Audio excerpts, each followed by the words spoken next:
Janani Sharadam Devi Ramakrishna Jagadgurum Padapadme Tayo Shritva Pranamami Muhurmuhu. My humble pranams to all Matajis and Brahmacharinis and all the devotees assembled here for Guru Maharaj Jayanthi. I am not competent enough to talk about Guru Maharaj, but when Dr. Mataji asked me to talk about Thakur, I immediately said, I can talk only about Mother, who is practical and it is very easy to follow her teachings in the day-to-day life.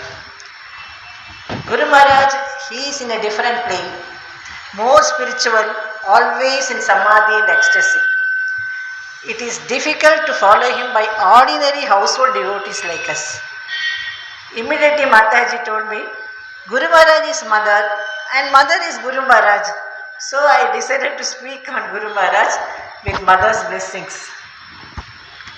For Sri Ramakrishna, God is Kali, Bhavadarini and Divine Mother. His first Guru is Bhairavi Brahmani.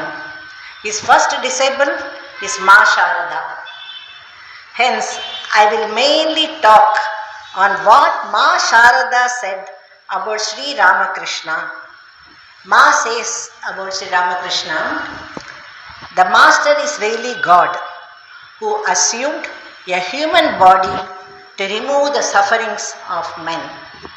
He moved about just as a king, walked through his city in disguise and left the world as soon as his identity was discovered. The Satya Yuga, golden age, commenced with the advent of Master. Some highly developed souls came with him. Our Master was a man of direct perception. He saw everything. He knew everything. His words are the words of Veda. The Master practiced all kinds of disciplines. He used to say, I have made the mold. Now you may cast the image. To cast the image means to meditate and contemplate on the Master, to think of the various incidents of his life. By meditating on him, one gets all the spiritual moods. The Master has come to liberate all, the rich and the poor, the wise and the foolish. Now, there is a splendid Malaya breeze.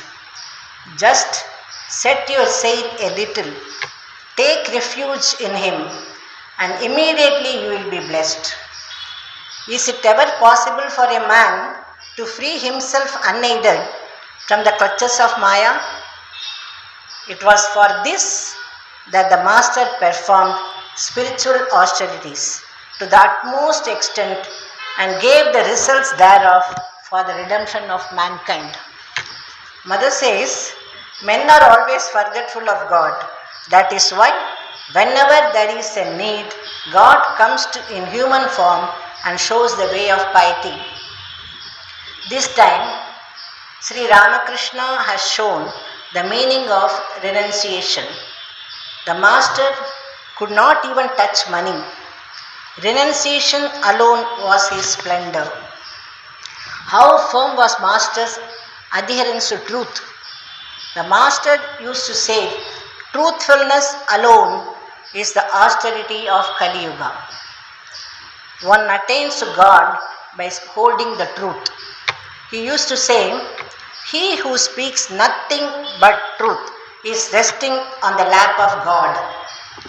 Mother adds, the Master spoke of nothing but God. He would say to me, look how worthless is the human body, here today, gone tomorrow.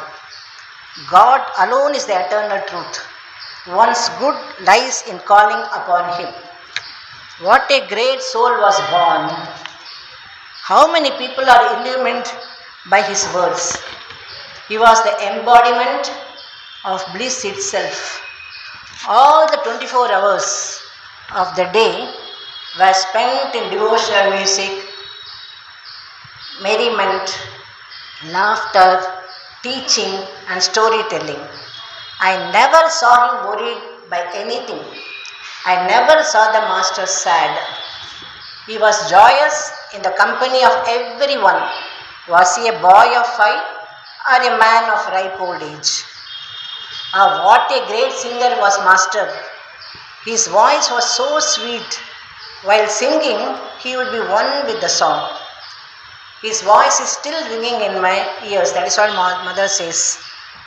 How kindly Sri Ramakrishna treated me. Not even one day did he utter a word to wound my feelings. Mother says, at that time he was ill. Yet he got ornaments made for me at so much expense.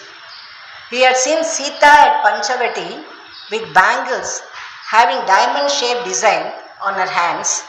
Having seen those bangles on Sita, he got similar gold bangles made for me. While at Dakshineshwar, I kept the photograph of Master with the pictures of other god and goddesses and worshipped it. One day the Master came there, and at the sight of the picture, he said, "Hello, what is all this?" Then I saw the Master take in his hand the bare leaves and the flowers kept there for worship and offered them to the photograph. He worshipped the picture. He said to me, "You will see how in course of time I will be worshipped in every house. You will see everyone accepting."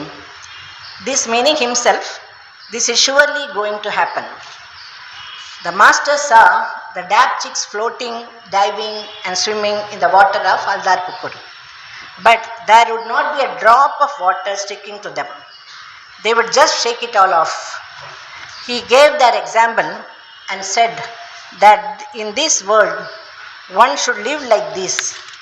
Though living in the midst of worldly possession, one should completely shake off all attachments from the mind. The Master used to teach all to live in the world completely unattached. The Master entered into spiritual trance very often.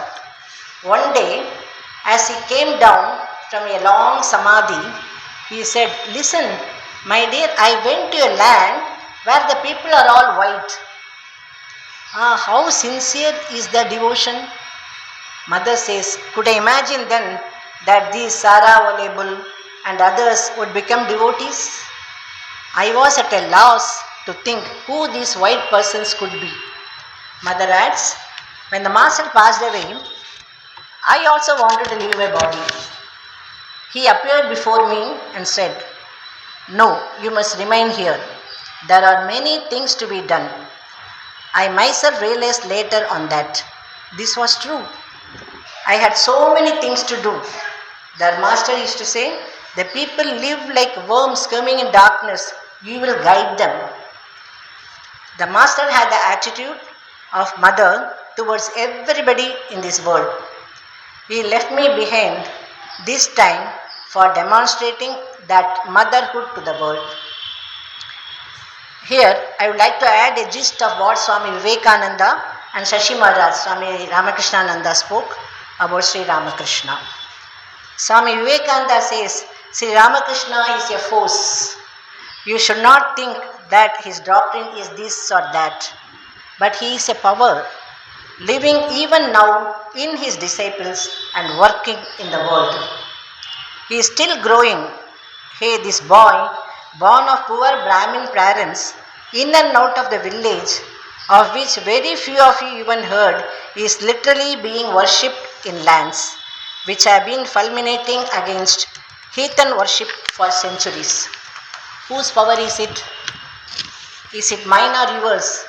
It is none else than the power which was manifested here as Ramakrishna Paramahamsa.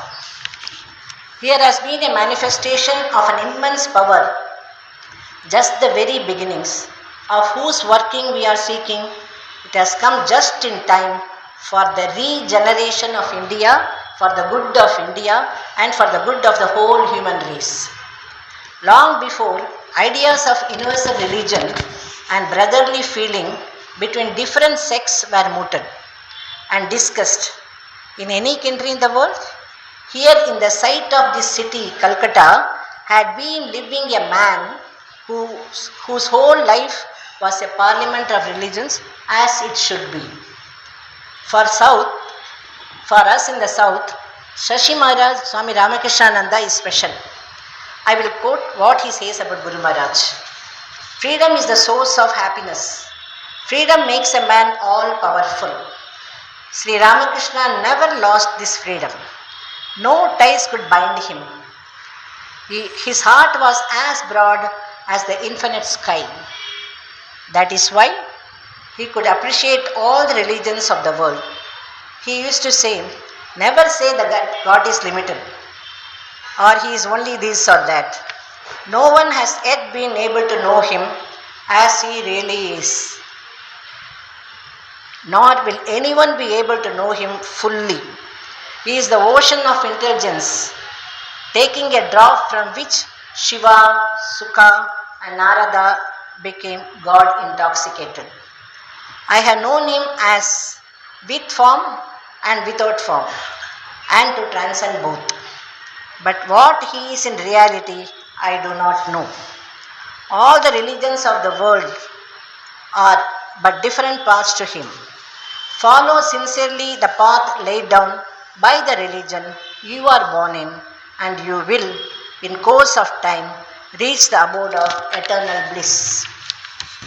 There was not the least trace of egoism in Sri Ramakrishna. He could not say I or mine. Where people generally use the word mine, he used to say of this place, pointing to himself with his finger. For example, when he wanted to say it was not his opinion, he would say it is not the opinion of this place. It was because there was no ego consciousness in him, that the cosmic ego of Divine Mother worked through him. The Divine Mother, the sportive Kali, incarnated in the form of Sri Ramakrishna to give her innumerable children knowledge and devotion. So let me come to the conclusion. As Dr. Mataji said, Guru Maharaj is mother and mother is Guru Maharaj. Thank you all for patiently listening to me. Jai Ma, Jai Ma.